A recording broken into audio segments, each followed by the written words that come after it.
আমাদের মনে একটা প্রশ্ন আসে যে ভগবদ গীতার জন্ম কিভাবে হলো, কেনই বা ভগবান শ্রীকৃষ্ণ মহাভারত যুদ্ধের প্রাক্কালে অর্জুনকে এই গীতার বাণী শোনালেন। কারণ গীতার এই উপদেশ তিনি ইচ্ছা করলে অন্য সময়ও অর্জুনকে দিতে পারতেন।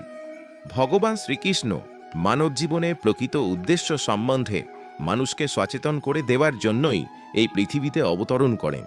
তা সত্ত্বেও হাজার হাজার তত্ত্বানুসন্ধানী মানুষের মধ্যে কোনো ভাগ্যবান ব্যক্তি কেবল ভগবত তত্ত্ব পূর্ণরূপে উপলব্ধি করে নিজের প্রকৃত স্বরূপ সম্বন্ধে অবগত হন, এবং এরকম মানুষের জন্যই ভগবান ভগবত গীতা শুনিয়েছেন।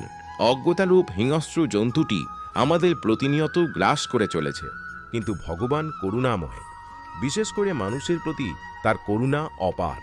তাই তিনি তার বন্ধু অর্জুনকে শিক্ষার্থী রূপে গ্রহণ করে ভগবদ গীতার মাধ্যমে মানুষকে ভগবত তত্ত্ব দান করে গেছে।